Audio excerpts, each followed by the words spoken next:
First, the highlights. Lagos State government urges stakeholders in the hospitality sector to comply with parking policy. National Association of Nigerian Students tax President Tinubu on transparency over student loan scheme. On the foreign scene, Israel's Prime Minister turns down moves in permanent ceasefire in Gaza. And in sport, Nigeria's goalkeeper Stanley Nwabali confident of Super Eagles' performance against South Africa in 2026 World Cup qualifier. Now the details. I am John Omoaka.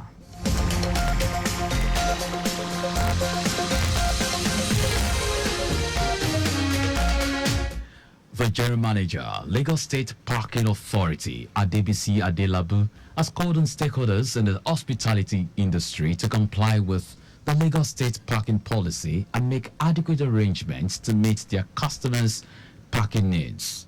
Adelabu made this known while speaking as a panelist at the engagement session organized by the Lagos State Ministry of Tourism, Arts and Culture for stakeholders in the hospitality sector on current industry challenges, emerging trends, policy frameworks, and collaborative opportunities within the entire hospitality value chain.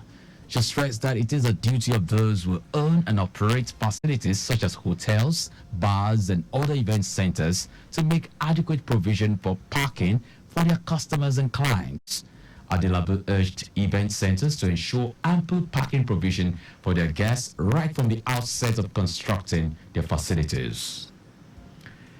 In order to support traffic management personnel, improve traffic flow across the state, and ensure orderliness at motor parks, the Lagos State government has reconstituted and inaugurated removal of abandoned vehicles and parking monitoring committees.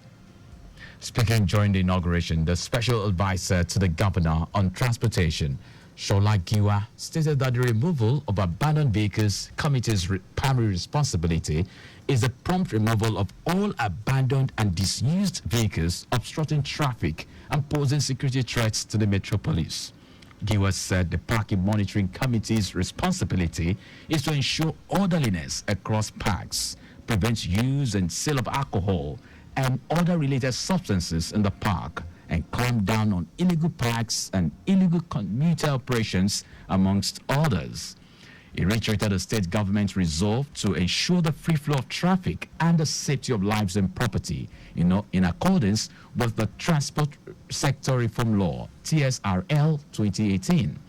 On his part, the Permanent Secretary, Olawale Musa, urged committee members to adhere strictly to the rules and regulations guiding the operations, assuring that all necessary tools to enhance their performance would be provided. He enjoined members of the public to cooperate with the committee while discharging their responsibility, saying that any misconduct by committee members should be reported to the ministry's complaint numbers 0902 000 4000 or 0902 000 9000. Lagos Multi-Door Courthouse, LMDC, in collaboration with the Sustainable and Inclusive Economic Development for Decent Employment in Nigeria program, has organized a workshop themed Enhancing Civil Justice Administration through ADR, focus on the Lagos Multi-Door Courthouse. Chief Judge of Lagos State, Kazim Aluba, said the workshop was organized to promote the synergy between the LMDC and Lagos State Judiciary. Aluba emphasized the importance of alternate dispute resolution, ADR, in enhancing access to justice and reducing delays in the judicial system. He also encouraged judges to actively promote ADR mechanisms while commending their valuable contributions to the delivery of justice in Lagos State.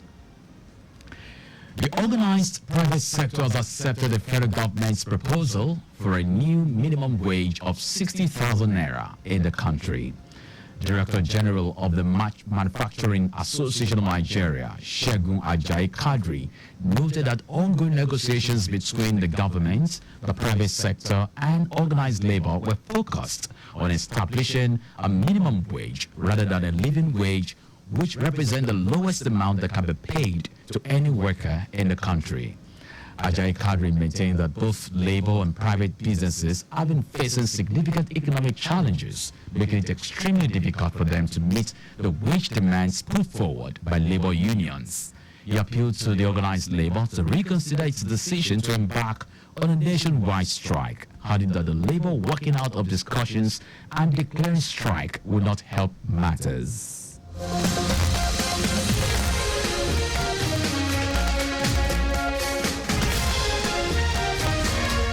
Now to the rest of the stories. The National Association of Nigerian Students has demanded transparency in the implementation of the Students' Loan Scheme. The apex student body in the country called on the federal government to appoint individuals of unquestionable integrity and competence to oversee the disbursement of the loans. National President of NAS, Pedro Obi, made a call in a statement made available to journalists in Abeokuta. Obi insisted that the federal government must take immediate and decisive action to protect the rights and future of the students abroad, while commending President Bola Tinubu's administration for initiating the student loan scheme. NAS called on the government to engage all relevant stakeholders in the implementation of the scheme. According to the student body, the loan, if properly implemented, would not only alleviate the financial burdens faced by many students and their families, but is also capable of ending the mass exodus of Nigerian students outside the country for studies. A total of 70,603 candidates have sat for the 2024 National Common Entrance Examination, NCEE, conducted by National Examination Council, NACO, into the 110 Unity colleges nationwide. The Registrar of NACO, Dantani Wushishi, said this while monitoring the exercise on Saturday at Model Secondary School, Maitama, and Government Day Secondary School, Wuse 2, Abuja. Wushishi said the examination was conducted in 599 centers across the country. The NECO boss attributed the low registration in 2024 to economic factors, as the exam body had slightly raised the registration fee, and parents who are grappling with the effects of the economy were responsible for sponsoring candidates at this level. On our part, the Permanent Secretary, Federal Ministry of Education, Didi Wasson Jack, who gave a general assessment of the conduct of the exercise, expressed satisfaction with what NECO had put in place to ensure a smooth and seamless exercise. And now to foreign news. Israel's Prime Minister Benjamin Netanyahu has insisted that there will be no permanent ceasefire in Gaza until Hamas military and governing capabilities are destroyed and all hostages are released. Netanyahu's statement comes after United States President Joe Biden announced Israel had proposed a three-stage plan to Hamas aimed at reaching a permanent ceasefire. The negotiations come as fighting continues in Rafah, with reports of Israel's airstrikes in the city on Egypt's border with Gaza. There is no guarantee that the public pressure by Biden on both Israel and Hamas to accept the plan will result in a deal. Now sports. Super Eagles goalkeeper Stanley Nwabali has claimed that the Super Eagles had enough quality to beat South Africa to the 2026 FIFA World Cup ticket. The Super Eagles and Bafana are expected to go toe-to-toe for the Group C ticket. The two teams will clash in a matchday 3 encounter at the Godswill Akpabio International Stadium, Uyo, next week Friday.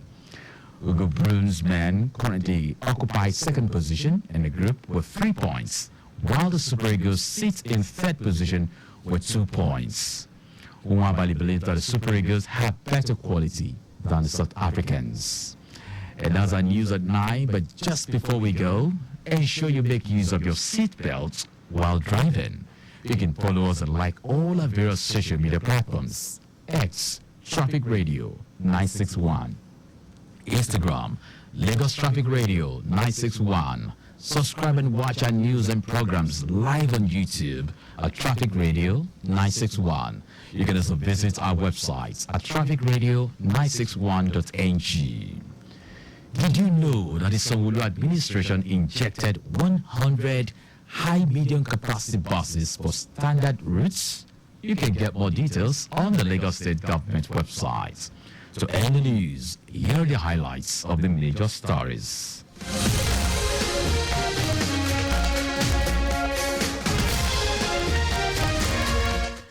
The General Manager, Lagos State Parking Authority, Adebisi Adelabu, has called on stakeholders in the hospitality industry to comply with the Lagos State parking policy and make adequate arrangements to meet their customers' parking needs. The National Association of Nigerian Students has demanded transparency in the implementation of the student loan scheme.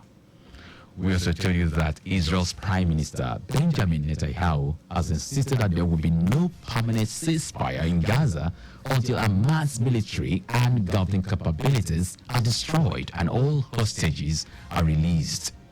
And in sports, Super Eagles goalkeeper Stanley Nwabali has claimed that the Super Eagles have enough quality to beat South Africa to the 2026 FIFA World Cup ticket. For contact with the newsroom, send a message to info@trafficradio961.ng. That ends the news broadcast compiled by Zainab Adebeshi. I am John Omoaka. Thank you very much.